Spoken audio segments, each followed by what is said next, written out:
Have you ever wished you could avoid the financial mistakes that a lot of other people make? What if I told you that 10 simple lessons could transform your approach to money and life, saving you from years of frustration and regret? In this video, I'm sharing just that from my own personal experiences. These 10 essential lessons have changed my life, and in my opinion, you can't afford to ignore. They offer practical strategies and hard-earned wisdom to help you navigate through financial challenges and life's important decisions effectively. Let's dive in.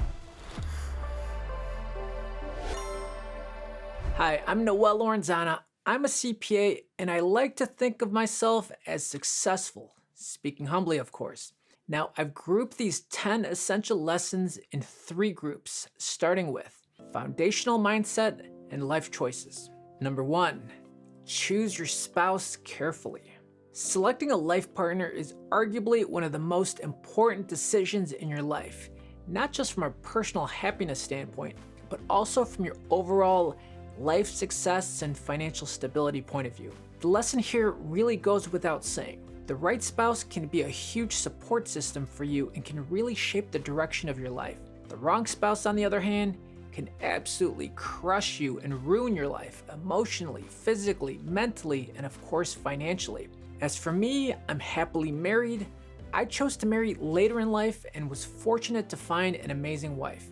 She's blessed me with 2 wonderful boys and even tolerates my playful side, like dressing up for comic book conventions and in full cosplay. Check it out. Choosing a spouse is more than just about love and attraction. I mean, of course it's about that, but you can't just stop there. You need to go deeper and consider all the other variables as well. It's a choice that impacts your entire future. Patient, get to know each other well, and make this decision very carefully. The right partner not only makes your life better, but also helps you grow and succeed. I should also mention that staying single is a perfectly valid choice. Don't let anyone tell you otherwise. Number 2, always have a positive attitude. I know that might sound a bit cliche, but hear me out. Power of positivity is more than just feel-good advice. It's a practical tool that can transform your everyday experiences. Whether you're facing problems at work, personal challenges, or everyday setbacks, approaching each situation with a positive mindset can really open up opportunities for solutions and growth. So how can you develop a positive attitude? Start by focusing on gratitude. Each day, take a moment to reflect on what you're thankful for. This habit shifts your focus from what's lacking to what's abundant in your life. This naturally elevates your mood and your outlook. Always try to find the good or positives in every situation. I know someone who does the exact opposite. He actually, I don't know if it's intentional or not, but he can find something negative in every situation. Even if it's done in a joking fashion, it still negatively affects him. As you might imagine, this negative attitude towards life is actually hurting him and holding back, in my opinion. Let me know in the comments if you know anyone like this. Remember, maintaining a positive attitude isn't about ignoring life's problems. Instead, it's about choosing to face them with a mindset that emphasizes hope and optimism. Number 3, don't be afraid of failure. Pardon me if this seems like a platitude, it's really not. 9 years ago, I had to make some serious life decisions. You see, I had just quit working with my family business where I'd been for the last dozen or so years. I was being strung along in a dead-end job with family guilt keeping me from leaving. I finally manned up and got the heck out of there. So naturally, I had to figure out what I was going to do next. I didn't want to work for another difficult boss, so I did what I needed to do to start my own business. The natural transition back to tax and accounting services, which I was already very good at, was a natural transition. It was scary at first, and I had to constantly push myself out of my comfort zone and face my fears on a regular basis. I kept telling myself the quote, "Everything you want in life is on the other side of fear."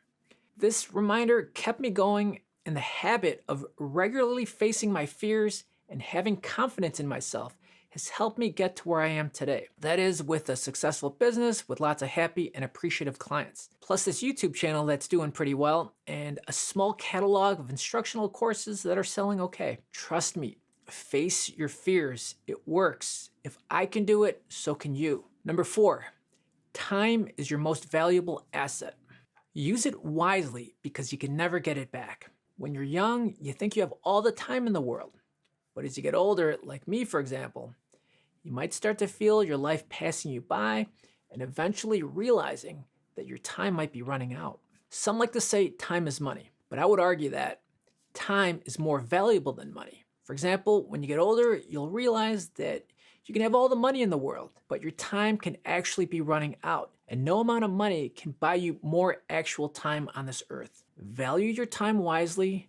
Don't waste it on stupid things and on people who don't appreciate you or your time. I know I've spent too much time on things that didn't matter in the end.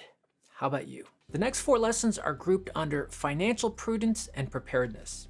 Number 5, live within your means. Better yet, live below your means. This is a big one for keeping your finances in check. Basically, it means you should try to spend less money than you make. If you can go one step further and spend even less than that, you'll be in an even better position.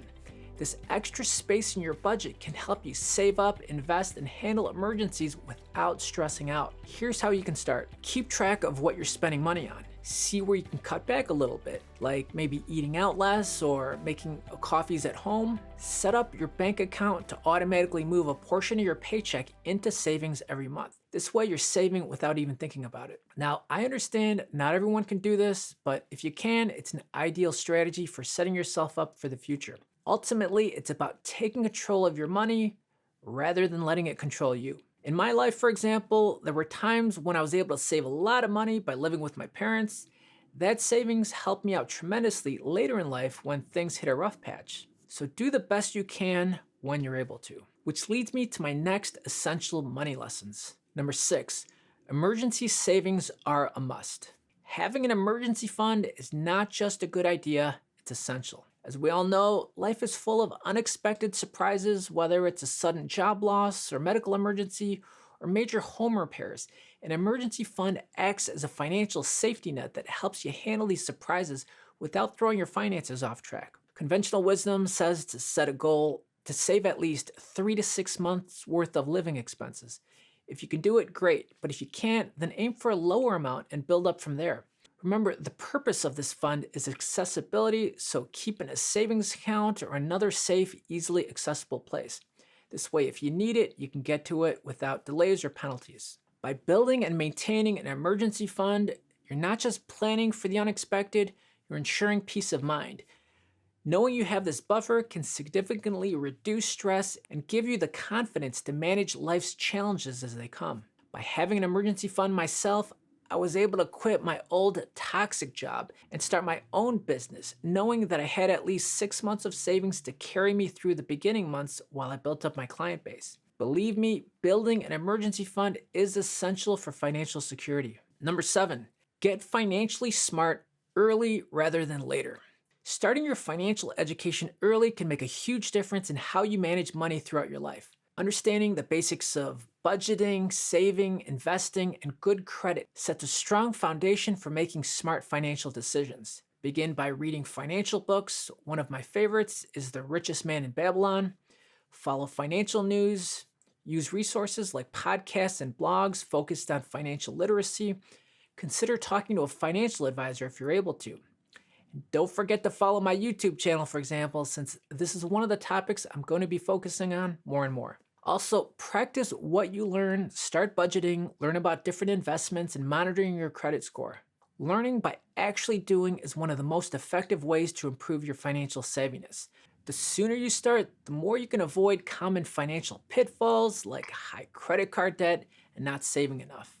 Being literate about finances isn't just about growing wealth, it's about ensuring financial security and independence. I've always followed good financial practices. When I was younger, I was always drawn to financial books and magazines. Now, I haven't always been good at following what I learned, but I've done all right. And keep in mind, some financial education is always better than nothing. Number 8, save, save, and save. I know what you're thinking. This one's obvious. It is, but it's fundamental and it can't be said enough. If there's one thing I learned from my mother, it was to save. She grew up really poor in the Philippines. It was so bad that once she got out of there, she never looked back. She learned that although money can't buy you happiness, being poor really sucks. As you can imagine, she always taught her kids the importance of saving and spending wisely. If you think about it, it really is one of the simplest yet most important aspects of securing your financial future. The habit of saving regularly not only prepares you for emergencies, but also helps you achieve long-term goals like possibly buying a home one day, investing, or retiring comfortably. Setting money goals is ideal, and having a plan for savings is key. If you can automate your savings, that's even better. Pay yourself first by having funds automatically transferred to your savings account each payday. Small amounts add up over time, whether it's cutting back on daily expenses or putting aside unexpected windfalls. Every bit contributes to growing your savings. In essence, make saving a consistent priority. This includes saving for retirement as well. Be sure to max out those IRAs and 401ks. The last two lessons are grouped under career and opportunities. Number 9, you don't need to go to college or a prestigious school to be successful. It's a common misconception that financial success is solely the outcome of obtaining a degree from a prestigious university. While education can be a valuable asset, it's not the only path to achieving financial success and stability. I have a physician friend who didn't go to a big-name medical school. Instead, she went to a medical school in the Caribbean. It was less expensive and was just as difficult, but ultimately she got the same medical degree that anyone else from a bigger name school would get. Now she's working side by side with other doctors who went to, let's call them, very expensive medical schools. At the end of the day, if you're good at what you do, you'll end up where you're destined to be. Also, many successful people have gone the non-college route, learning the skilled trades like plumbing, carpentry, electrical, HVAC, and even truck driving. These are professions that require specific technical skills and knowledge, which are usually obtained through a combination of vocational training, apprenticeships, and on-the-job experience, rather than a traditional college degree. I mean, what I would tell my kids right now is to go learn one of the trades, then eventually start your own business. Maybe don't bother with college. It's gotten too expensive and overrated in my opinion. The key is to find out what you're passionate about and seek out the knowledge and the skills necessary to excel in that area, then dive in. Me, for example, I went to my state university, I got my degree in accounting, I studied for and got my CPA. I've had decent jobs and I've done okay for myself, but I will say that if I went to a big name university, I think I could have been recruited to a great job right out of college, starting me off on a much better track. Ultimately, career success boils down to how you use your skills, your work ethic, and your ability to adapt and innovate. Also, keep in mind that college might not always be the best path for everyone. Number 10, don't wait for opportunities to come to you. Go out and create them. In life, waiting passively for opportunities is rarely a path to success. Instead, the most successful individuals are those who actively seek out and create their own opportunities. Whether it's starting a new business, learning a new skill, or networking with others, taking initiative is key. Remember the old saying, fortune favors the bold. If you want that job, go out there and get it. If there's someone you want to meet, get up and talk to them. Don't wait for life to happen to you. Go forth and make life happen on your own terms. I truly believe this, and I like to think that I live this philosophy as well. If there's something you want to do, like learn a new skill, like public speaking, go join your local Toastmasters club and start leveling up. If you wanted to start a YouTube channel, the best time to start was 5 years ago. The second best time is right now. Life is short, and don't wait for life to just happen. Make things happen. Live your life with intention. Agree, disagree, let me know what you think in the comment section below. Don't forget to support the video with a like if you found value. Thanks for watching and see you in the next video.